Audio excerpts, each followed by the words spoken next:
Welcome, everyone. So you've just finished up your breakout discussions after hearing Professor Masnesky's keynote around developing leaders to deliver development equity. We are now going to pivot to the topic of democratizing leadership development. So now I would like to introduce the panel, first starting with Michelle Jewell, Head of Learning and Development at ThoughtWorks. Hello, Michelle. Hello, how are you?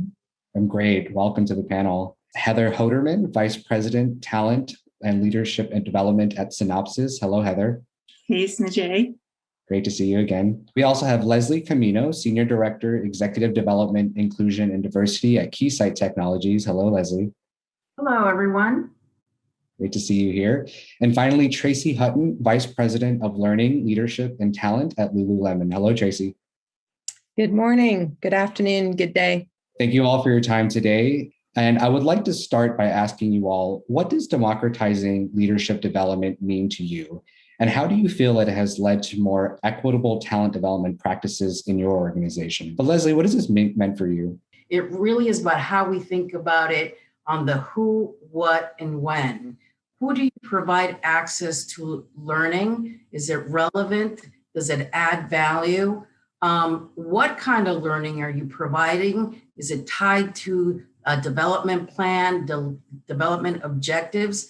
Because if you don't do that, then the learning may not have the impact that you intend to do. And then finally, when? When do you provide access? One of our priorities is to accelerate the development of women throughout our pipeline. And being able to have a partnership with ExecOnline has allowed us to look at that target audience, the who, and then how can we provide more development for what purpose, but to develop them to rise in the organization. Heather, I would love to turn to you. What does democratizing leadership development mean to you, and what have you seen within your organization? Well, it means to me that it's turning on the afterburner and moving with speed. And it's about accelerating development for everyone. And that really for us is a competitive advantage. We talk a lot about how quickly the world is moving and changing, and our leaders have to be learning and changing along with it. So it's all about the business. What are some of the initiatives that you've been doing at Synopsys? Well, the most recent initiative is our Forward Focused Leaders program. And that was put into effect because we had a great need to accelerate the development of women and others that hadn't been developed. And so we've been able to do that by working very closely with the ExecOnline team and coming together with a program that is comprehensive and agile, allows for individual needs to be met, and also gives a sense of community, which is really important as well when you're talking about this democratization of learning. And so with those things together, we've been able to implement a really relevant program that has been very, very well received, has taken the heavy lift off of the shoulders of senior management, and really allowed these individual executives to get exposure to different thoughts, thought leaders, ideas, other technologies, and just really be able to build some muscle memory around what good leadership looks like. Tracy, how about you? What does this mean for you when you think about democratizing leadership development? We actually don't believe in high potential programs. We don't believe in low pose, and we don't believe in no pose either. We believe everybody has potential and therefore should have access to opportunities to discover, develop, and activate that unique potential for the world. So we also have a goal, part of our strategy in terms of the organization is that this is the place where people will come to grow and develop as inclusive leaders for a better world and to support our communities and our people in being well. And finally, Michelle, I would love to hear from you. What does this mean for you, and how is this, how is this shaped out at ThoughtWorks? Being able to offer leadership development, not just to that, target group of high potential senior leaders, but opening that spectrum up. How do we think about those early leaders, getting people who are ready to move into their first time leadership position, all the way up through executive leadership, right? Even if you've been doing this for 20, 30 years, there's still room to grow as a leader. And we've had a lot of our very senior leaders engage in programs with ExecOnline, which has been great. The other two angles is really the diversity of roles. So we are a technology company, but we want to make sure that leadership is happening across all of our roles. So technologists, our delivery leaders, as well as those leaders who sit in the operational teams running the business. So how do we give them that growth opportunity? I think why this feels so important to us is our purpose at ThoughtWorks is fostering a vibrant community of diverse and passionate technologists. And by being able to open up leadership development more broadly and do that while we still maintain a pretty lean L&D team, we're helping to support that really inclusive and diverse leadership community, which just spreads through all of our teams. What's the place of high potential still? Is there a place within going forward in L&D? There may still be, but I think really similar, is this idea of there's a lot of quiet leaders behind the scenes who may not have been traditionally tagged in those high potential categories, who now we can give them those growth opportunities and really see, who's out there and let them come into that leadership position. What she said. We want to accelerate equitable development for everyone and be strengths-based in it. So also not telling people what they have to take, but allow them to have a choice in their declared career goals. What would serve you in developing towards what you want? So it's very much more of a coaching relationship versus determining and defining, you're going to this course and it's here and here's what we're going to develop in you. We really put the responsibility and the ownership back to every single person in our collective to declare their goals and to seek opportunities and experiences and education, obviously, in order to achieve those goals. So it really is welcoming everyone into the opportunity to learn together. Leslie, Heather, I would love to open up to you too, if you have any additional thoughts before we move on. We have always believed that there's many paths to your own growth, to rise if that's what you want, or stay in place. And it is really the employee who is in the driver's seat. And I think there's also a place for guiding a learning path. As an example, diversity and inclusion is one of our CEO top strategic priorities. But the question was, what do we do now? We believe in it. We want it. What can we do? So what we did is that we asked every single manager to go through fostering inclusion and diversity. And that's one example of how asking managers to show proof of their commitment in building more inclusive leadership skills as a community, as a global Keysight community, really pays off in the long run. Heather, you had shared earlier that you're working on a Future Forward Leaders program for women. Can you share a little bit more on why you felt that was needed and how it was developed? Just sharing a little bit about that process. Sure. Thank you. Well, it was developed because we needed to be promoting and investing in women in our organization, not something that is unfamiliar with those of us in high tech, is that there's a plethora of men and women we need to invest in and develop as well. But early on into that program, what I realized is that we weren't being inclusive enough. And actually, Smajay, I think you were on that first call with us when someone said, well, this is great, but what if I don't identify as a woman? I'm non-binary. And in the moment, we were able to pivot and say, you know what, hold on. It's all about inclusivity and how important for you to make that need known here. And so we were able to pivot and have a much broader audience for this program going forward. So I'm very happy about that.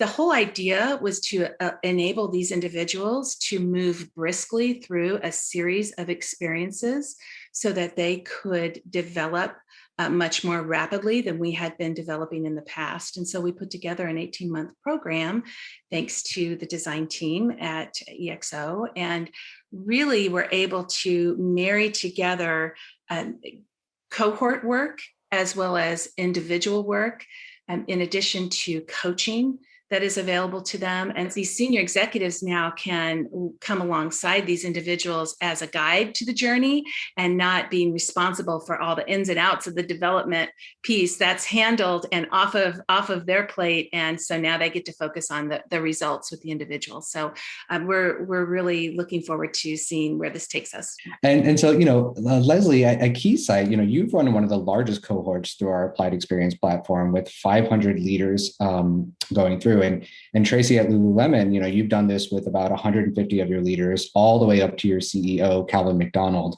as part of your company's IDEA initiative.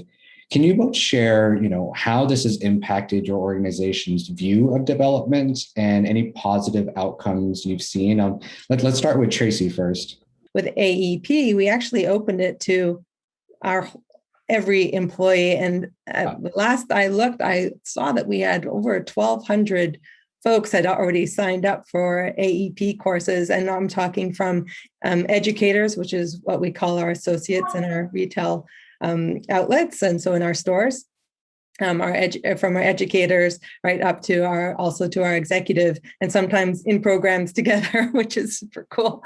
So we really are asking and inviting everyone in the 20,000 plus to access the incredible content that's available to them. Leslie, any thoughts about, the positive impacts you've seen, putting folks through the Applied Experience platform and how that's changed your organization's view of development? I think one, I was reflecting back at the inception of our partnership with ExecOnline when our company started close to 6 years ago. And at that time, we were looking at transferring, reshaping our programs from face-to-face to digital. And fast forward today, that's exactly what we're doing. And at a time, again, the pandemic time, where we sent everybody to work from home, we were able to capitalize on our Keysight leadership model and employee growth.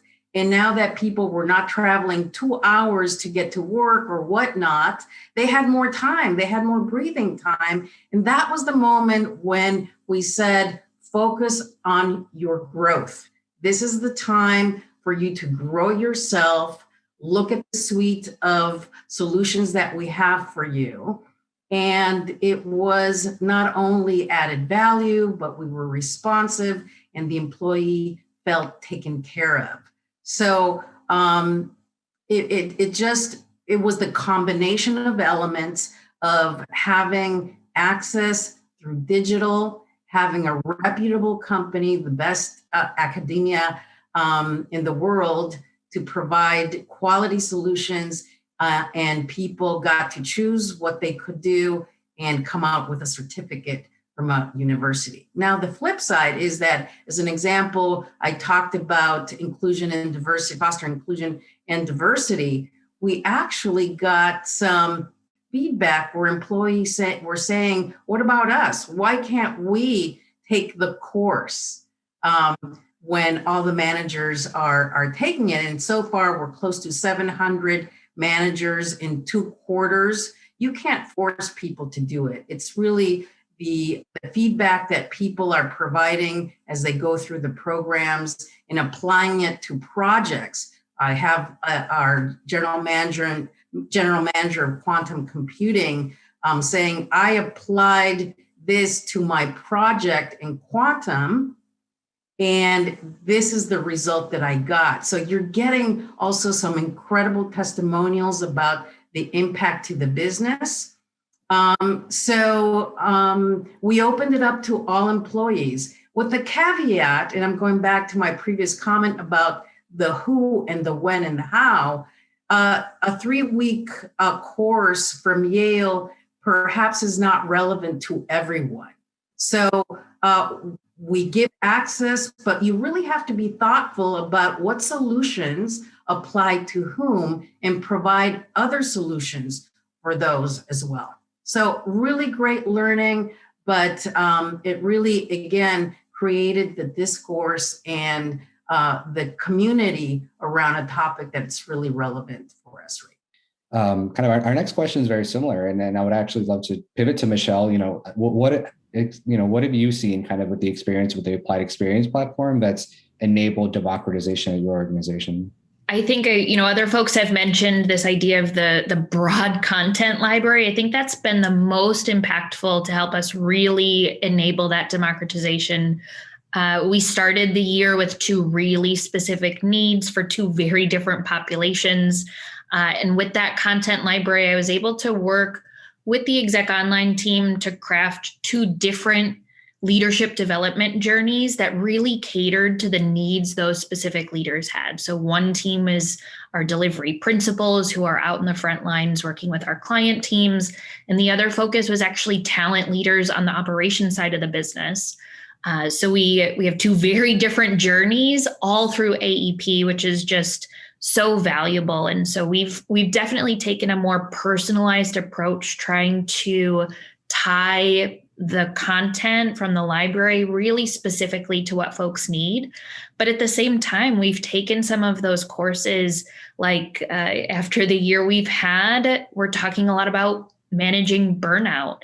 So we took the Building Resilience and Preventing Burnout course and offered it very broadly across the organization.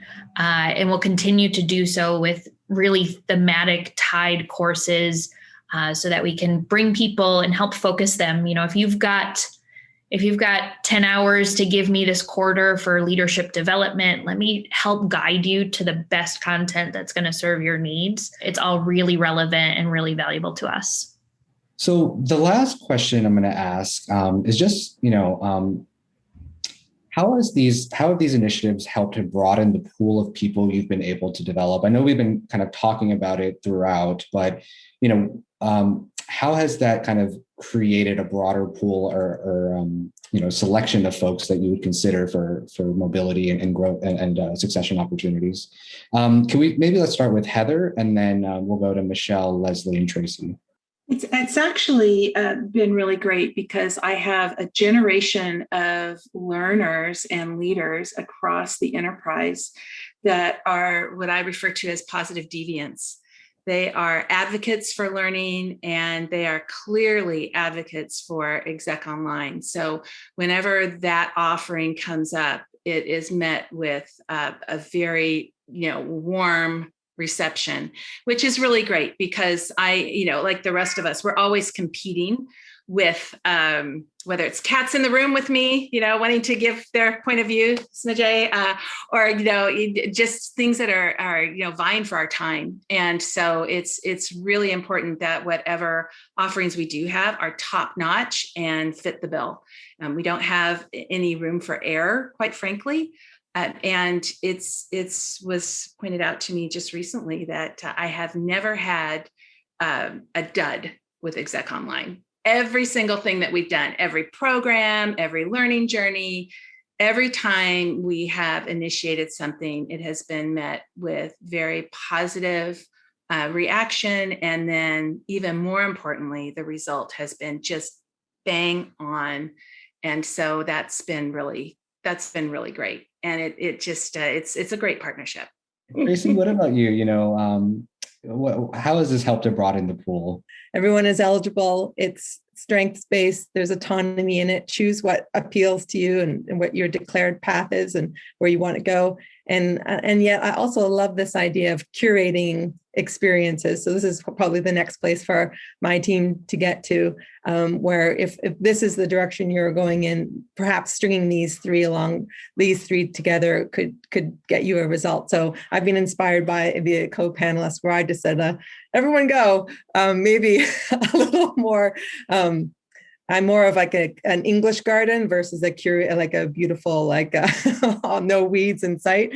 I like a little chaos. as you can see from behind me. So I think that right now the experiment, we'll see how it evolves, and we're open to tweaking it to make sure that everyone feels like they're getting the real value from it. So Leslie, what has, what have you seen in terms of kind of widening the pool of leaders and participants as you have kind of utilized AEP in this fashion? Yeah, I think I'm going to echo what's been said about pathways and journeys. And really, it's about having flexibility to cater to the individual choice and giving employee the freedom, at the same time curating for specific purposes, whether it's our Accelerating Women's Leaders program, our Emerging Leaders program, Accelerated Leaders program. Our regions, Asia, Europe, the Americas, they have specific mandates in specific areas that they need to develop. So really looking at that skill building and skill development. It goes back to not only do I need it right now, do I need it later, and what is it do I need right now so that I can be more effective in my job, or I can be happier in my job. The other thing that has worked very well for us is strategic alignment. And our partnership with ExecOnline really began with that. I was very insistent that whatever solution we tried first had to be very strategically aligned. So there was resonance with what the direction of the company was headed. Where did we need to go? We were at the verge of declaring ourselves a growth company. So we aligned with the strategic growth program. It created resonance, it created meaning, and it created value. So really looking at what is it that you're trying to develop, what is it that you're trying to achieve, really gives you a direction to develop solutions that make sense, and also staying nimble. We constantly in learning, we need to be listening to what the signals tells us, what the pulse of the organization is. And with the partnership with ExecOnline, we're able to go and draw from the variety of solutions to create specific pathways if we need it, or point to solutions that may make sense, because sometimes that's one of the things that we need to see ourselves as guides. Absolutely. Yeah, you're really shepherding leaders, as they're going through and, shining a light where it makes sense and it's going to be valuable to them. So that's wonderful. So those are all the questions that I had. I do want to ask, any closing remarks that you would leave for anyone watching this panel, or anything that resonated from your co-panelists. I'll open it up to the group if there's any particular thoughts. I can echo some of the sentiments around this idea of how immediately applicable this content has been for our leaders. Folks talked about, the anecdotes people are sharing. I have had a few leaders go through 1 week of a 3-week course and drop me a note or ping me to say, I tried that thing that I learned in the course with my client yesterday, and it was amazing. It worked. Thank you so much for giving me this opportunity. So it's the success is there. And I think that combined with this, what folks have been talking about, the flexibility is there for us to be able to react quickly. When there's a need, we can use AEP to help fill that. And that immediately adds value. So we've just really tightened up what in the past in leadership development, usually there'd be a longer lead time before people felt the impact. And we've really shortened that, which has been amazing. I thank you all for this engaging discussion. And again, I applaud you all for the efforts that you've undertaken to promote democratization and leadership development in your respective organizations. I've learned a lot from this discussion. I'm sure all of our participants watching have learned a lot. Right now, we're going to move to the next conversation, which is laser coaching session. And again, I just thank you all for your time and participation in this panel.